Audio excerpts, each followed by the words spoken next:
ప్రధానమంత్రి పురుషోత్తం రూపాలి మాట్లాడుతూ నాగర్ కర్నూల్ పార్లమెంట్ అభ్యర్థి బంగారు శృతి, మహబూబ్ నగర్ పార్లమెంట్ అభ్యర్థిగా డీకే అరుణ పోటీలో ఉన్నారు.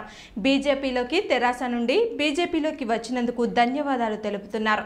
శృతిని డీకే అరుణను గెలిపించి నరేంద్ర మోదీకి కానుకగా ఇవ్వాలని అన్నారు. ఖమ్మం పరిధిలో గల గ్రామ పంచాయతీ పరిధిలో నిధులు ప్రధానమంత్రి నరేంద్ర మోదీ ఇవ్వడం జరిగిందని అన్నారు. స్వతంత్రం వచ్చినప్పుడు నేరుగా పంచాయతీలకు ఇచ్చిన ఘనత నరేంద్ర మోదీది. 5 కోట్ల మంది ప్రజలకు ఉచిత గ్యాస్ కనెక్షన్లు ఇచ్చిన ఘనత ప్రధానమంత్రికే దక్కిందని అన్నారు.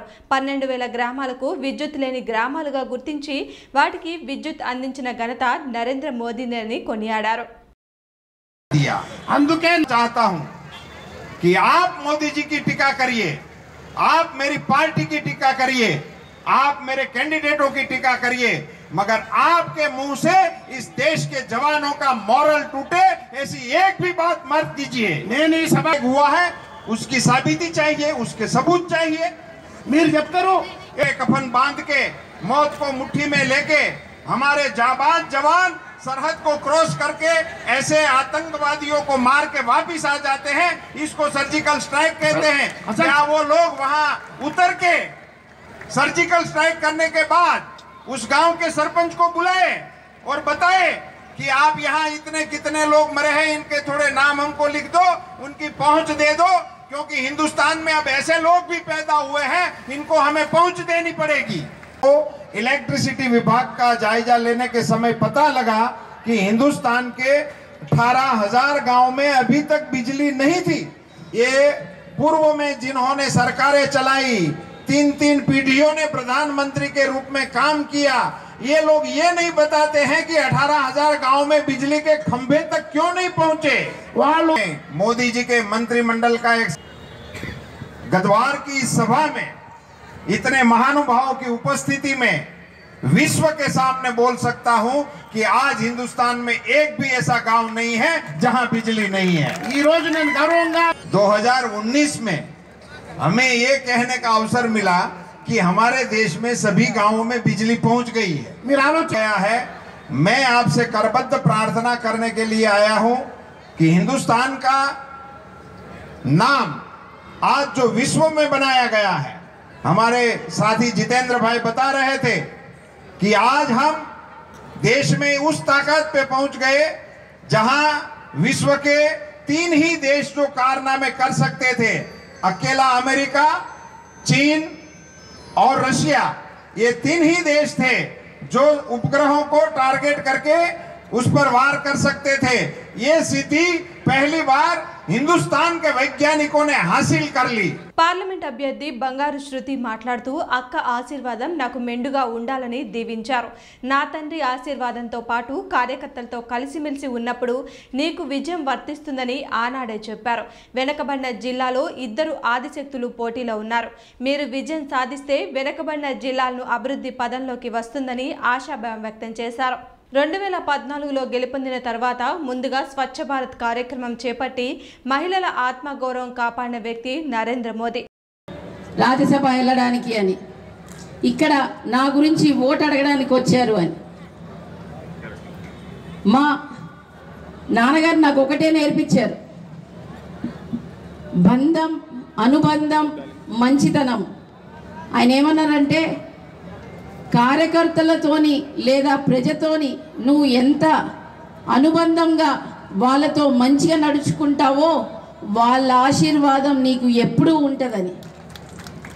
నేను ఆయన బాటలో, ఆయన నేర్పించిన స్ఫూర్తిలో అదే బాటలో నడుస్తున్నాను. నేను ఒక చదువుకున్న దళిత మహిళని. ఆ చదువుకుని 15 సంవత్సరాలు సాఫ్ట్వేర్లో కూడా పనిచేశాను.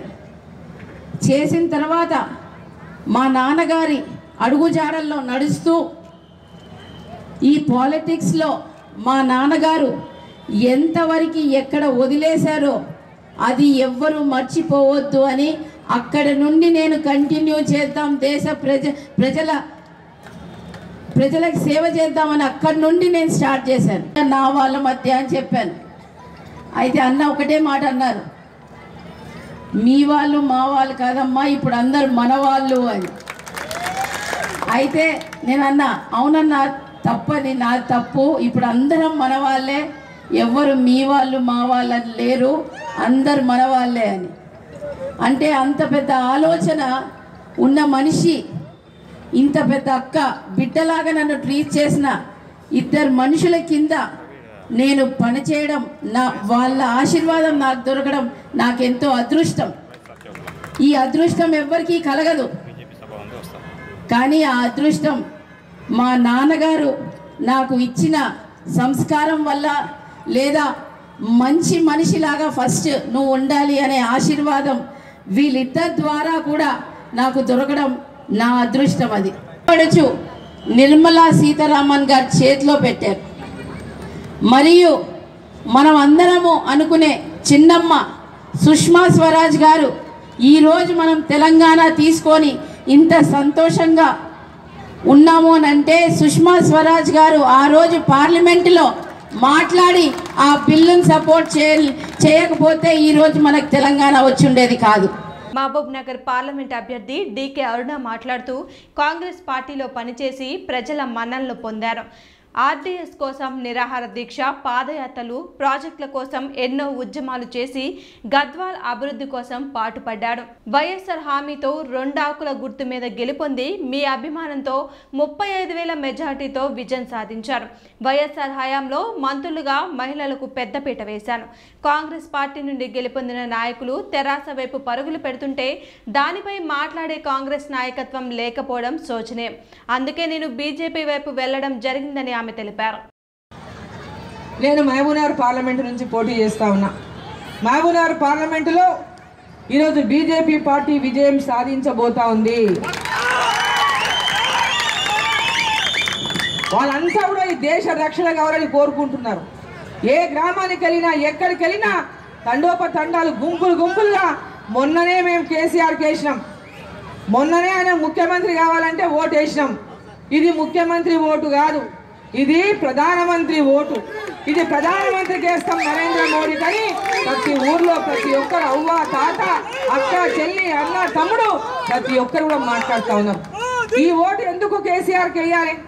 ఒక్కసారి ఆలోచన చేయండి, ఎందుకు వేయాలి కేసీఆర్కి? ఆయన అంటున్నాడు 16 సీట్లు ఇస్తే మోడీ మెడలు వంచి వీడికి నిధులు తెస్తాడంట తెలంగాణకు. అయ్యా ఇప్పుడు 15 సీట్లు నీతో ఉన్నాయి కదా, 15 సీట్లు నీకు ఉన్నాయి కదా, పాలమూరుకి ఏం చేసినావో చెప్పు నువ్వు.